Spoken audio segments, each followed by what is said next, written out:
नमस्कार। मेरे सामने 38 वर्षीय युवक हैं। इनकी हस्तरेखाओं को मैं देखने के लिए जा रहा हूं। क्या क्या गतिविधि वर्तमान की रेखाओं में है, क्या क्या इनका हाथ कहता है और किस प्रकार के इनके पर्व कहते हैं, सबका फल मैं विस्तृत रूप से बनाने जा रहा हूं।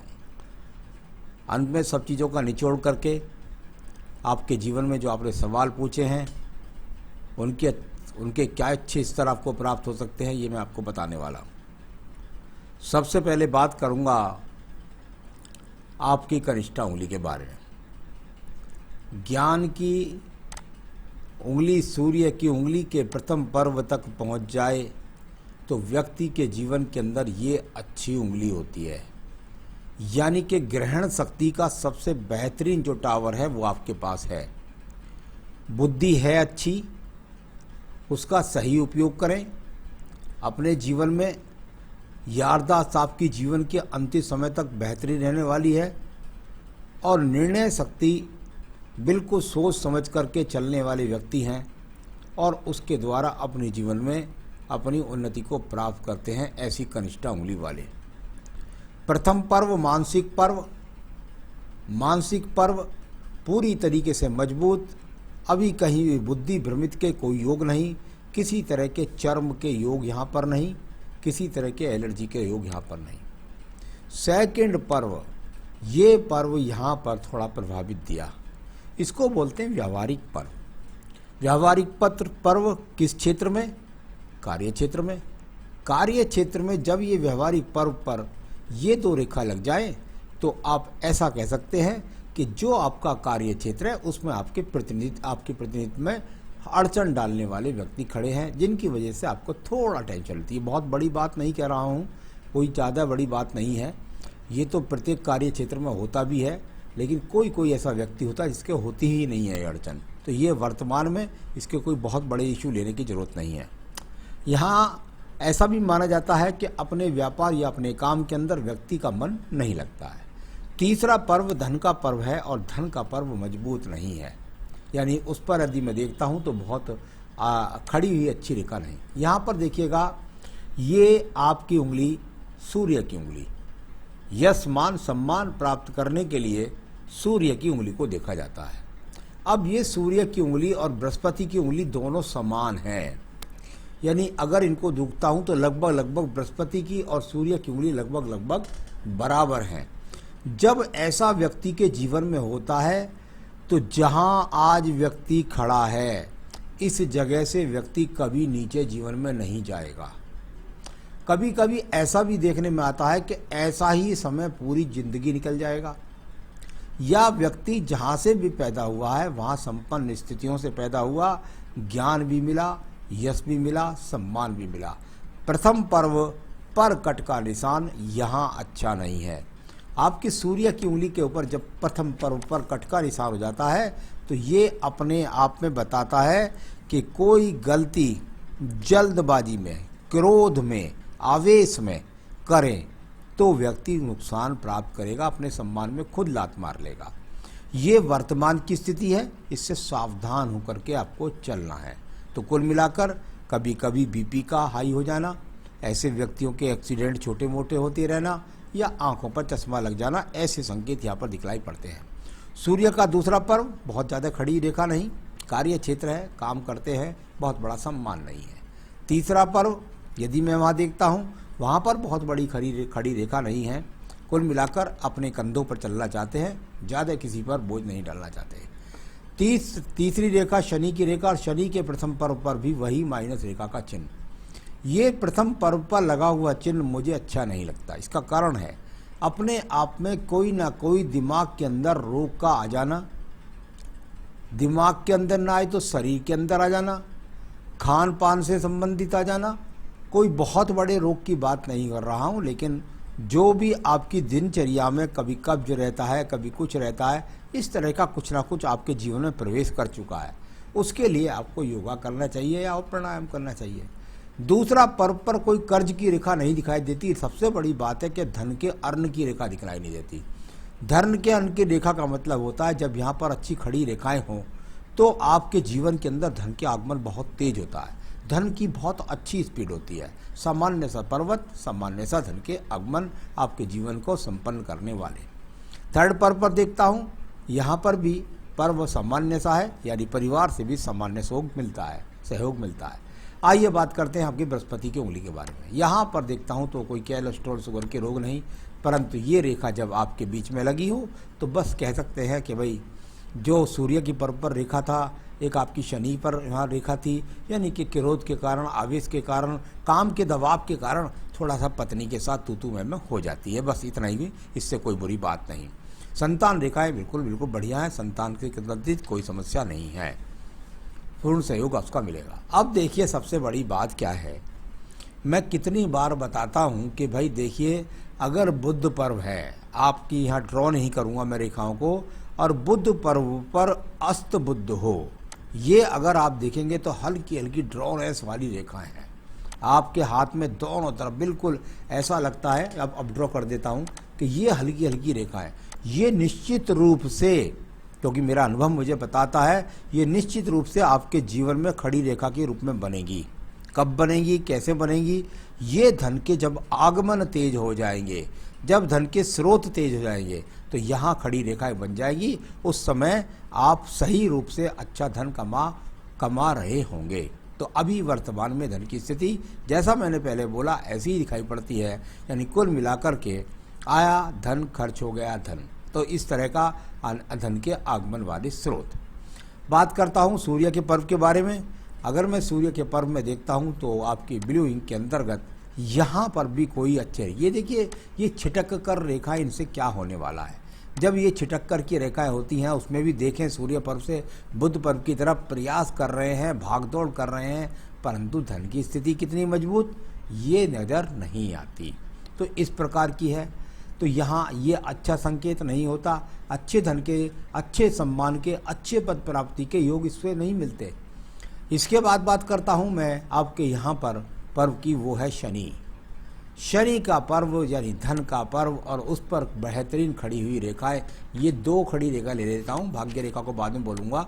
ये दो खड़ी रेखाएं, यदि देखिए, एक तो इधर से आ रही है, ये इधर से जो आ रही है रेखा, ये तो भाग्य रेखा। यहाँ ये दो रेखा जो खड़ी हैं, ये दो बस हो गई, इसका जरूरत ही नहीं है। शनि पर्व पर दो भाग्य रेखाओं का खड़ा होना, व्यक्ति जन्मजात भाग्यशाली पैदा होता है, और उसके भाग्य से उसके धन के आगमन बनते रहते हैं।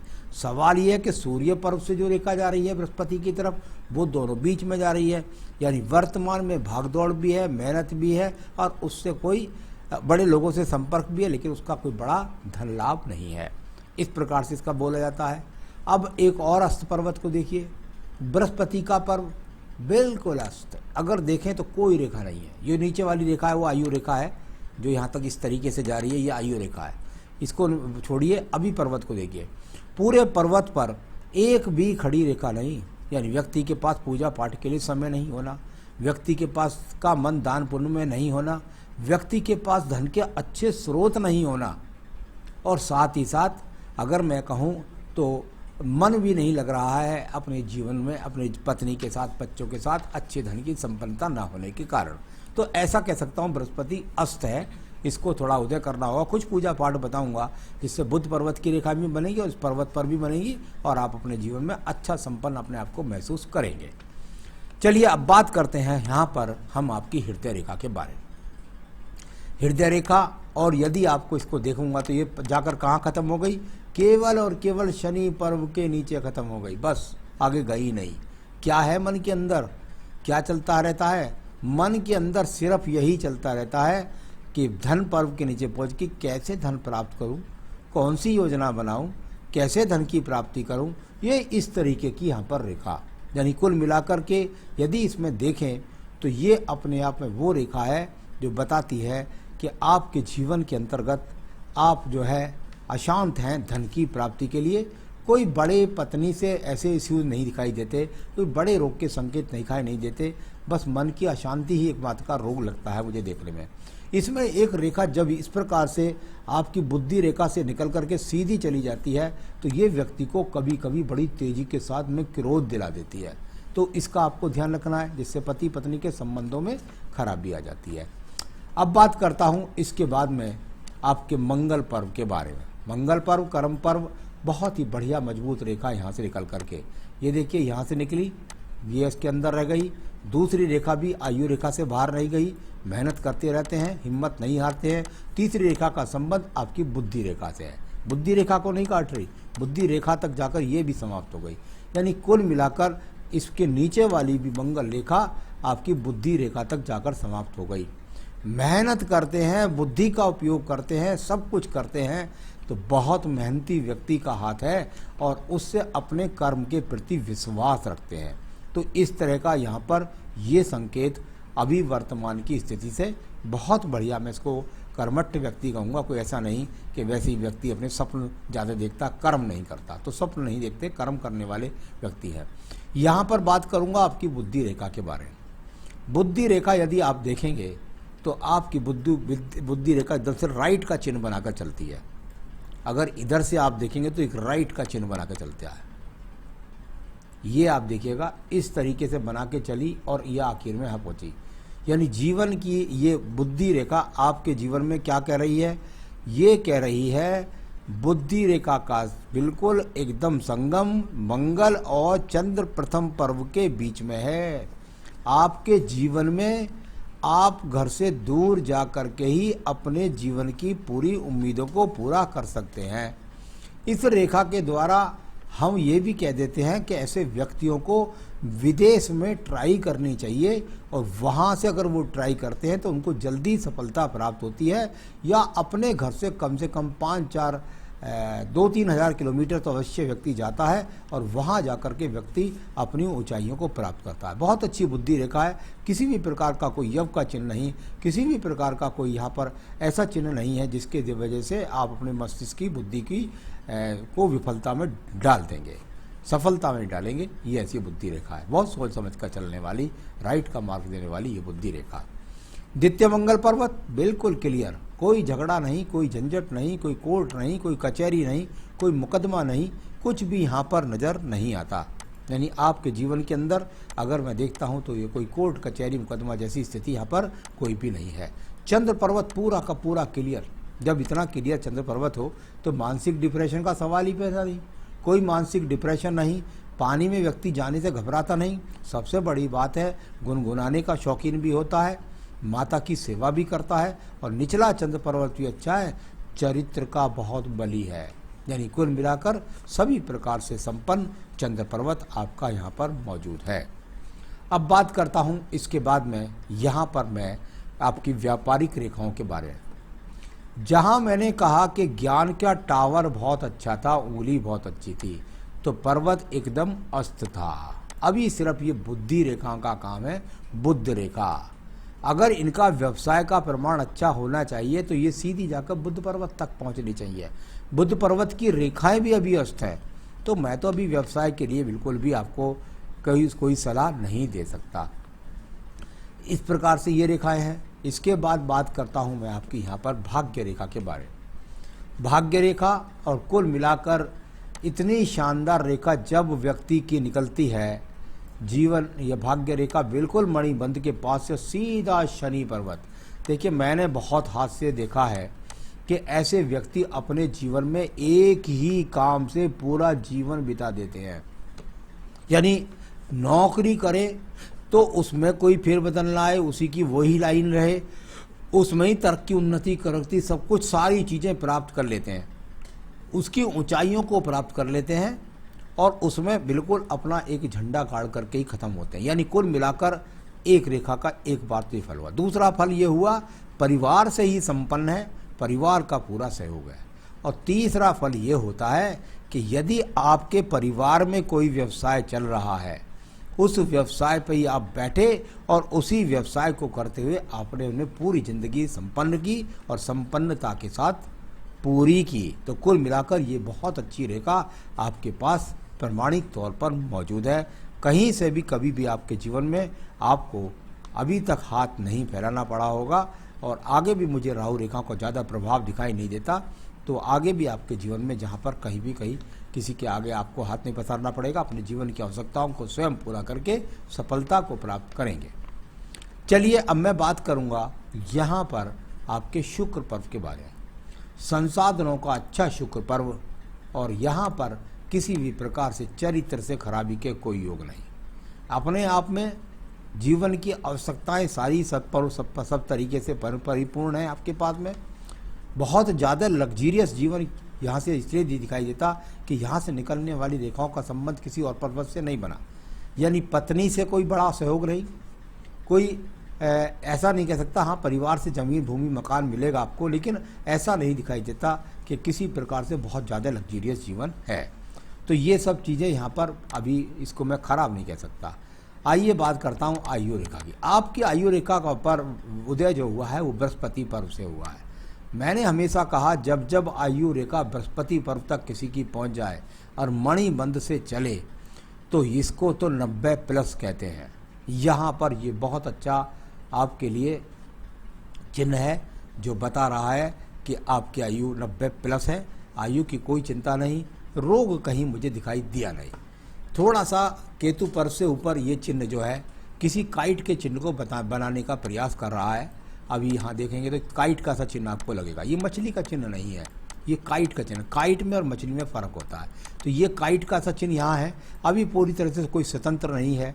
इसका फल ऐसा जान सकते हैं कि कोई अचानक से नुकसान आपको नहीं होना है, संभल जाएंगे, निकल जाएंगे, जैसे पतंग तैरती हुई निकल जाती है। तो चलिए, ये मैंने सारी आपकी हाथ की रेखाओं के बारे में बताया, पर्वों के बारे में बताया। अब मैं बताने वाला हूँ आपके सवाल का जवाब। जॉब और बिजनेस। देखिए, मैं आपको एक बात अच्छी तरह से बता दूं, यहाँ आप जो जॉब कर रहे हैं इसकी ऊंचाइयाँ आपके जीवन में प्राप्त होंगी, क्योंकि मुझे व्यवसाय का हाथ नहीं नज़र आया कहीं से। व्यवसाय का नज़र आता है तो मुझे पैतृक व्यवसाय नज़र आता है। यहाँ पर अगर आप जो कर रहे हैं तो कृपया करके उसको ना छोड़ें, उसी की ऊंचाइयाँ आपका इंतजार कर रही हैं। दूसरी बात, आपने पूछा बिजनेस, और बिजनेस कौन सा? बिजनेस पैतृक है तो पैतृक बिजनेस सबसे पहली सलाह। दूसरा, आपका ठिए बंद बिजनेस नहीं होगा। आपका बिजनेस जो होगा उस बिजनेस के अंदर आप वस्तु कोई भी लीजिए, क्योंकि आपका मंगल भी अच्छा है, बृहस्पति भी अच्छा है, बुध थोड़ा अभी कमज़ोर है, तो परचून किराने का काम अभी मैं नहीं कह सकता। अभी बृहस्पति भी ज़्यादा उच्च नहीं है, यानी कि मैं कोई ज्योतिष का, कर्मकांड का या किसी और तरीके का काम अच्छी तरह नहीं कह सकता। पद प्राप्ति के लिए भी, ऊंचे पद प्राप्ति के लिए भी बृहस्पति पर उंगली बनती है। तो यहाँ पर यदि आप कोई भी व्यवसाय कर रहे हैं तो उसके अंदर एक्सपोर्ट इंपोर्ट जरूर इन्वॉल्व होनी चाहिए। ठिए बंद बिजनेस बिल्कुल भी ना करें, क्योंकि चंद्र पर्वत भी क्लियर है। तो कुल मिलाकर जो भी काम है वो सप्लाई से संबंधित रखिएगा, जिससे किसी भी प्रकार की समस्या का सामना आपको ना करना पड़े। पहले मैं कहूँगा कि नौकरी ना छोड़ें तो अच्छी बात है। दूसरा, मैं कहूँगा कि व्यवसाय अगर परिवार में होता है तो उसे करें। तो यहाँ पर प्राथमिकता आपको तय करनी है।